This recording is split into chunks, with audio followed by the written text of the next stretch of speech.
The silence before extinction. Across the galaxy, something strange was happening. One by one, star systems stopped sending signals. First, it was a small colony world near the outer rim. Then two more planets went dark. Then an entire trade route lost communication. No warning, no distress call, just silence. Commander Rawl of the Cyrix Dominion watched the reports with growing fear. He had seen war before, he had fought pirates, empires, and ancient machines, but this silence was different.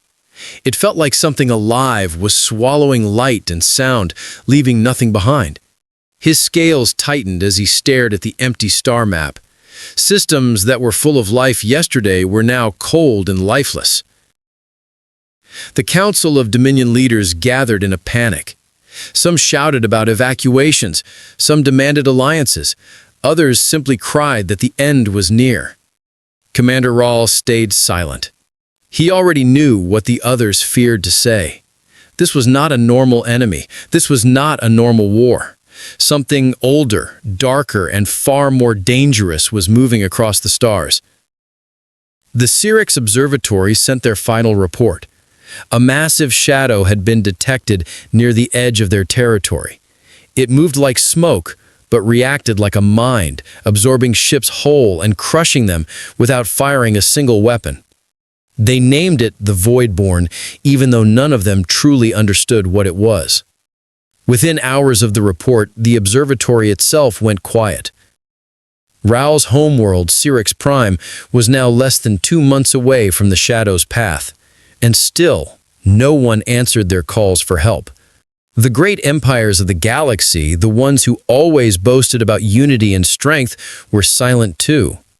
Either they had fallen, or they were too afraid to reply.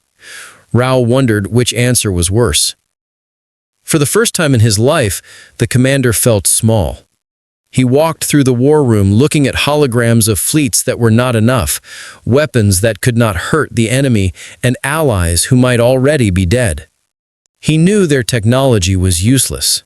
Their ships fired beams of plasma and antimatter shells, but the shadow only grew when struck, as if feeding on their fear. In the darkest hour, someone whispered an old rumor. A desperate officer said, "What about the Deathworlders?" The room froze immediately. Even speaking the name made some leader shake. The Deathworlders, the humans of Earth, were legends. Monsters of survival, born on a planet so deadly that even high-gravity species admired their strength. But humans had vanished decades ago. After a great war of their own, they retreated from galactic politics and sealed their borders. No one had seen a human ship in years. Some believed they were extinct, others believed they were waiting for a day like this. Commander Rawl stood in silence, staring at the flickering star map. He had never met a human, but he knew the stories.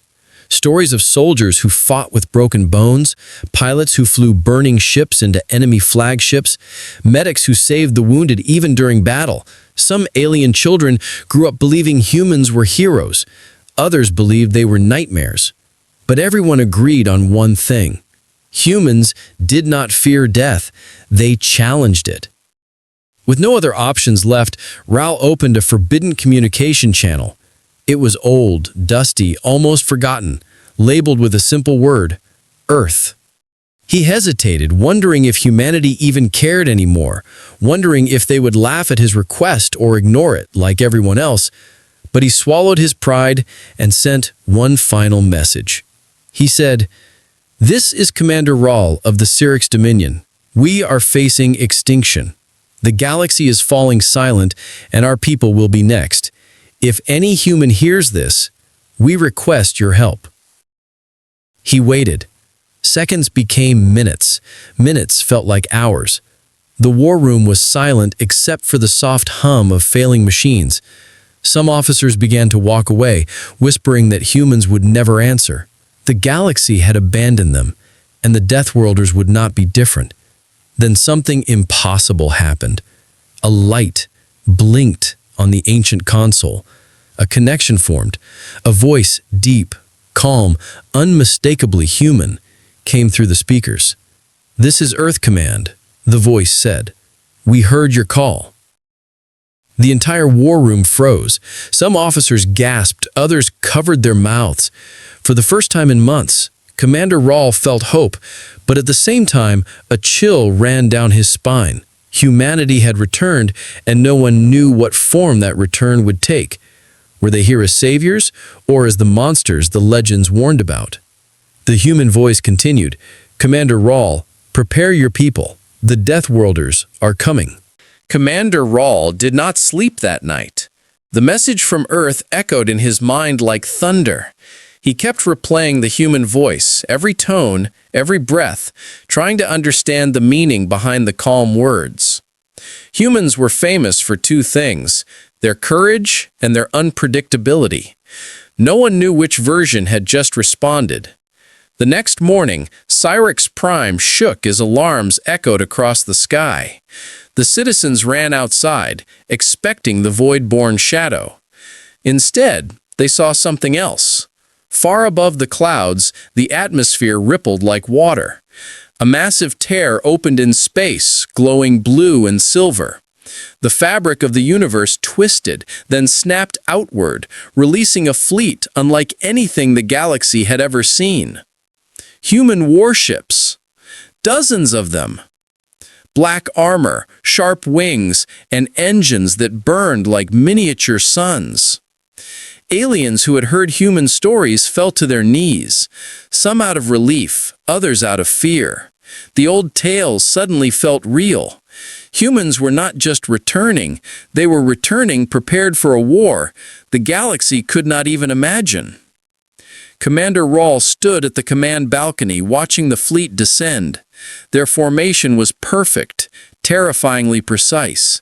Not a single ship drifted an inch out of line. The lead vessel was enormous, shaped like a blade aimed at the stars. As it came closer, Cyrix scanners read a name across its hull. ECS Vengeance, the flagship of Earth Command. A transmission request appeared. Rawl accepted it with shaking hands. The screen flickered, then displayed a human woman in black armor. Her face had scars, her eyes were cold but focused, and her voice carried the weight of 1,000 battles. "This is Captain Mira Hayes," she said. "Earth Command welcomes the Cyrix Dominion." Rawl bowed his head slightly. "We are honored, Captain," he said, "and grateful you answered our call." Mira's eyes did not soften. She studied him like a scientist observing a dangerous creature. "We did not come because of honor," she replied. "We came because something threatens the galaxy, and humanity cannot ignore that." Her words were simple, but there was something behind them. Something old, something painful. Humans had fought their own wars, and whatever they had endured in their isolation had turned them into steel. Rawl asked carefully, "Do you know what the Voidborn are?" Mira nodded. "We know," she answered.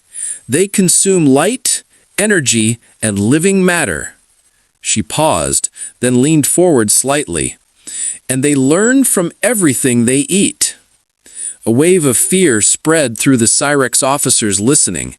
If the Voidborn were learning, then every planet they devoured made them stronger. The galaxy had never faced such a growing enemy. Rawl asked, "Can we stop them?"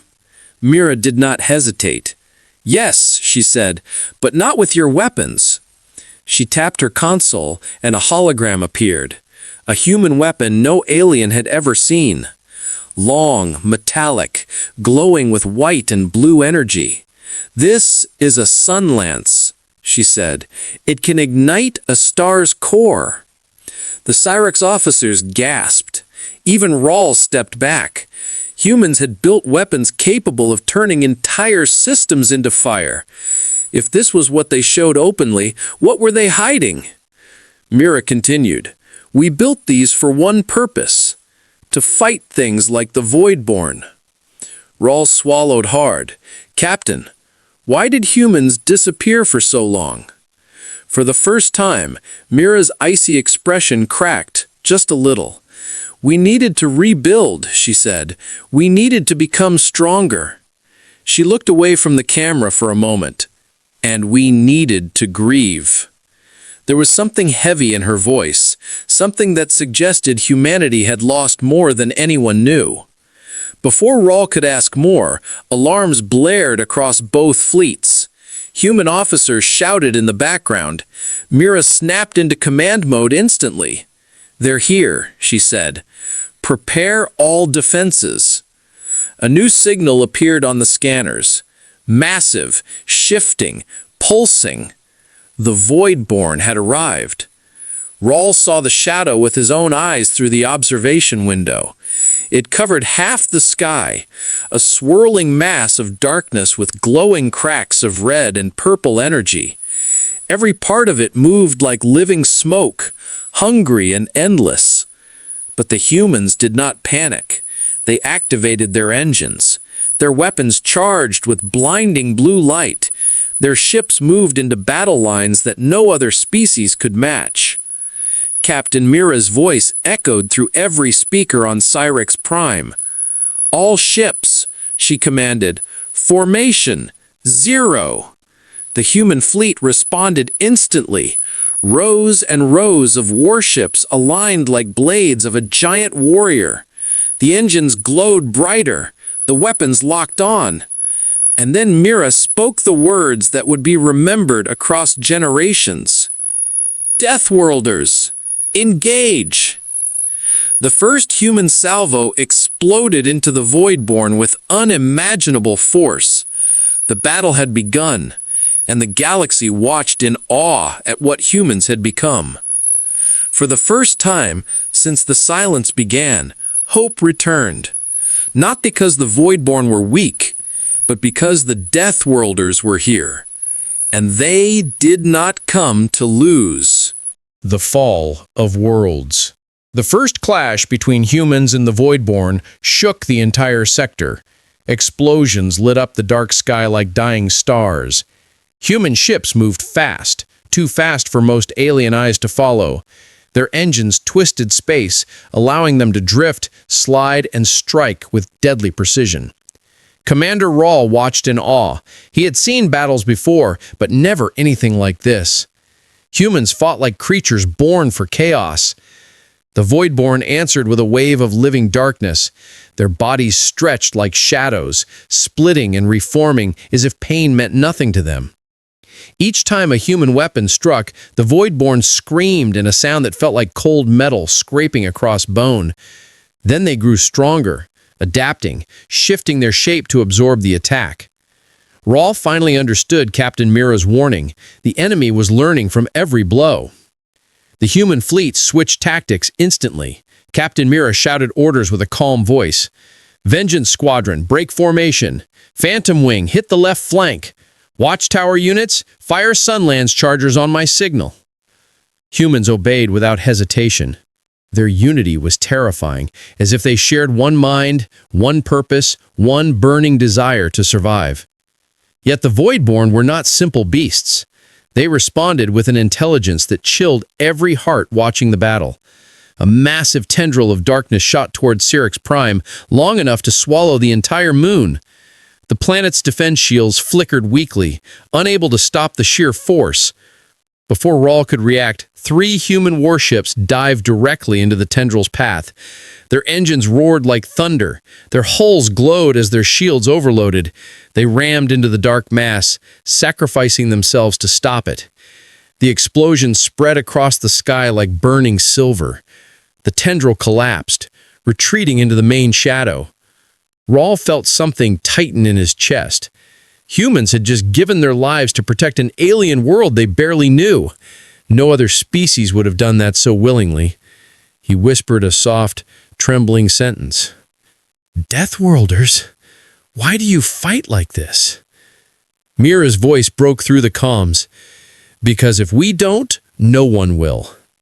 The battle raged on, but despite the human might, the Voidborn were endless. Their numbers multiplied with every dying planet. A new report arrived from the outer systems. "3 worlds gone silent," an officer whispered. "No survivors." Rawl felt despair returning. The galaxy was falling faster than they could fight back. Inside the human flagship, Mira stood before a holographic map. Lines of destruction spread across it like cracks in glass. Each crack represented a world consumed. Mira clenched her fists. Her knuckles turned white. She had seen this before. A memory flashed behind her eyes, a memory of Earth burning, a memory of screams, a memory she refused to speak out loud. She turned to her crew. "We are activating Protocol Orion." Every human officer froze. Some swallowed hard, others bowed their heads. Rawl watched the humans' reaction with confusion. Whatever Protocol Orion was, it scared even the Deathworlders.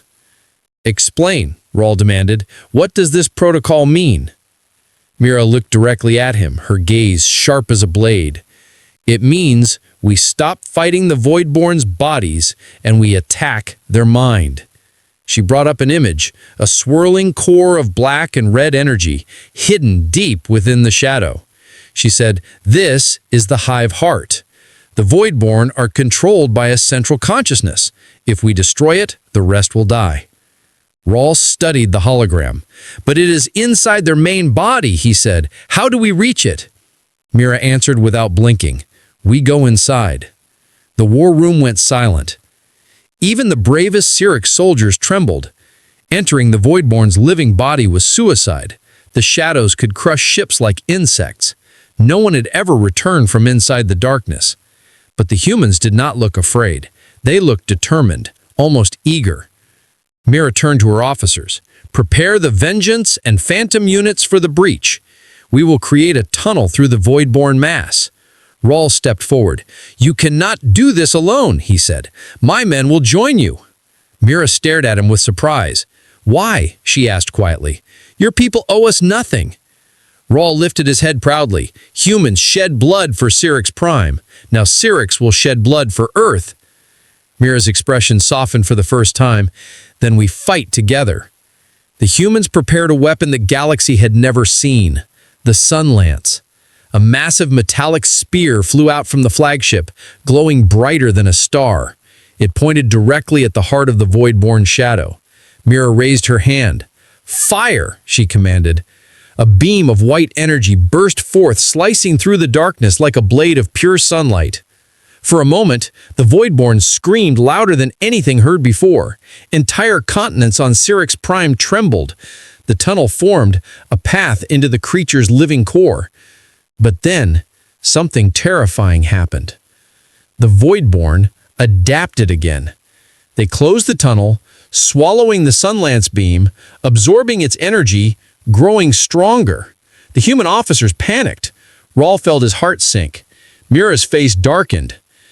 "It's learning faster than expected," she said quietly. "We have less time than we thought." The Voidborn surged forward, covering the entire sky. Worlds continued to fall. The galaxy trembled, and humanity realized that their greatest weapon was no longer enough. To save everything, they would have to face the Voidborn from the inside, even if it meant never returning. The last hope of the galaxy. The battlefield had turned into a graveyard of burning ships. Human vessels floated in pieces, Syrinx cruisers drifted without power, and the Voidborn shadow grew larger with every passing moment. Commander Rawl stood beside Captain Mira Hayes inside the human flagship, watching the destruction outside the viewing window. The galaxy was losing, and both of them knew it. Mira spoke first, her voice calm but heavy. "We cannot win like this," she said. "No fleet in the galaxy can defeat something that grows every time we strike it." Rawl turned to her. "Then what is the solution?" he asked. "We cannot keep sacrificing ships." Mira pointed at the hologram of the Hive Heart, the dark swirling core hidden deep inside the Voidborn. "This is the source," she said. "The Voidborn feel nothing, fear nothing, but the Hive Heart controls them. If we destroy it, the entire swarm will collapse." Rawl understood the plan instantly. "You are going inside," he whispered, "to face it directly." Mira nodded slowly. "We will take a strike team into the heart of the Voidborn," she said.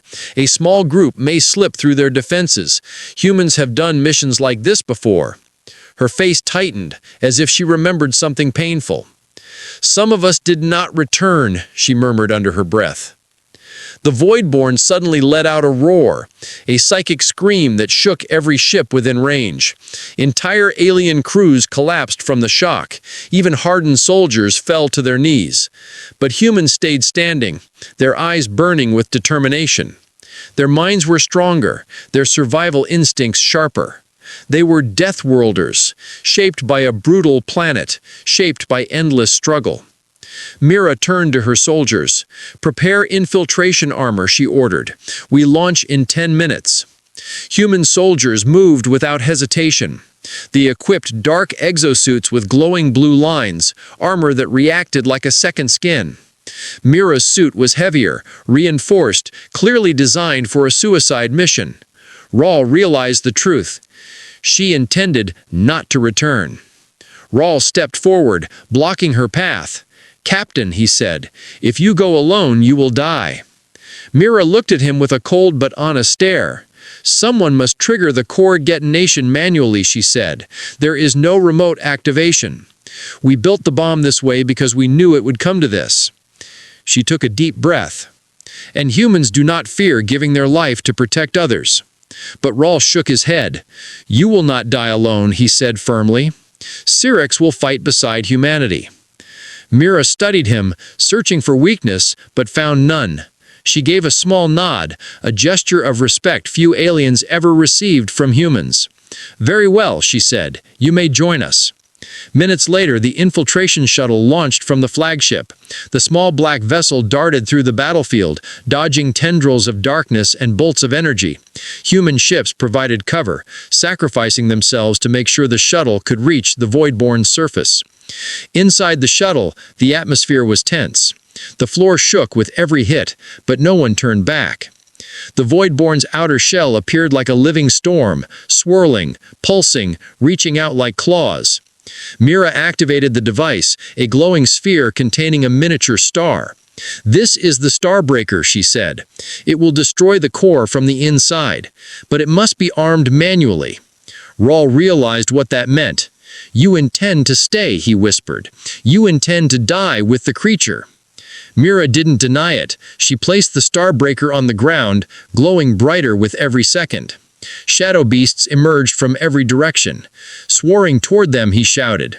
Humans formed a defensive ring, firing non-stop. The creatures came like waves, tearing into armor, dragging soldiers into the dark. Rawl fired until his rifle overheated. Then he used his claws, fighting like a cornered animal. But the creatures only grew in number. Mira stepped toward the core, ready to activate the final sequence. "This is where my story ends," she whispered. "Humanity must survive, even if I don't." Rawl grabbed her arm. "No," he said, "we did not come here to watch you die." But the ground shook violently, the core reaching its final unstable state. The Voidborn screamed, the entire hive collapsing inward. Mira looked at him with quiet sadness. "Commander Rawl, thank you," she said. "Tell the galaxy we did not run." She placed her hand on the final trigger. The Starbreaker hummed, releasing blinding light. The chamber exploded in a wave of burning white. Everything vanished, and the galaxy held its breath. The explosion from the Starbreaker lit the Voidborn hive like a newborn star. A wave of pure white energy tore through the creature's core, ripping apart every shadow, every tendril, every living piece of the ancient darkness. Outside, the galaxy watched as the massive Voidborn body convulsed, twisted, and finally collapsed inward like a dying sun. The swarm screamed one last time, a cry that echoed through space like a broken storm, and then everything went silent. Systems across the galaxy that were once consumed suddenly flickered with light. Stars that looked dead brightened again. The Voidborn forces orbiting Syrinx Prime disintegrated, turning into ash-like particles that drifted harmlessly into space. The great shadow that had swallowed the galaxy for months was gone, destroyed from within. Destroyed because humans dared to walk into the mouth of death. In the human flagship, the crew cheered, cried, and fell to their knees. Some pressed their hands against their hearts, others whispered silent prayers. But the joy was incomplete. Commander Rao stood frozen, staring at the empty display where the infiltration team's signal had vanished. A single thought burned inside him like fire. Captain Mira Hayes was gone. Rao closed his eyes, remembering her final words, remembering the courage in her voice. Humans always surprised him, but Mira had shown a level of sacrifice that the galaxy had not seen for centuries.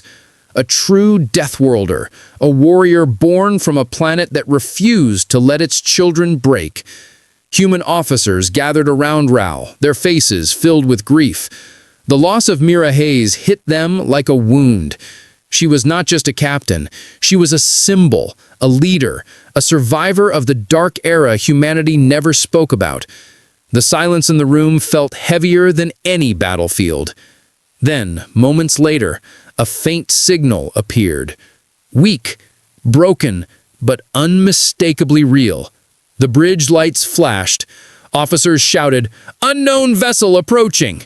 Rao rushed to the window. Outside, emerging from the fading remains of the void-born corpse, a small black shuttle drifted forward. The hull was damaged, covered in scorch marks, barely holding together. But it was there, alive. A communication request chimed. The crew held their breath. Rao activated the screen with trembling hands.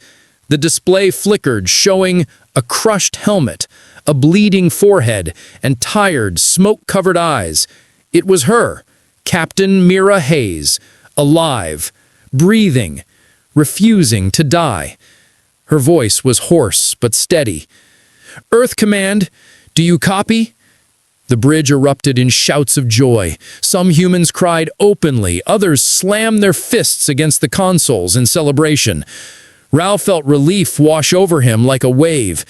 His eyes stung, though he would never admit it. Mira gave a weak smile. "The team, we completed the mission," she said. "The hive heart is gone."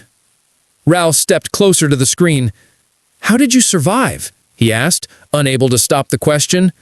Mira leaned back, exhausted. "I hid an extraction drone," she said. "Earth Command built emergency pickup systems into our suits, just in case." She smirked faintly. "Humans, prepare for everything." The shuttle was pulled into the flagship's docking bay. Medics rushed her out, treating her as if she were the last spark of hope in the universe. Rao followed, watching as humans surrounded their captain with trembling hands. Their relief was pure, raw, and filled with pride. Mira Hayes had returned from a place no living creature had ever escaped. In the days that followed, news spread across the galaxy. The Voidborn were gone. The silence was broken. Light returned to the stars. Every species, every nation, every world spoke the same name with respect. Humanity. The Deathworlders who entered the darkness and came back with victory. A grand council was held on Cyrix Prime. Leaders from dozens of worlds attended. They bowed to humanity, not out of fear, but out of gratitude.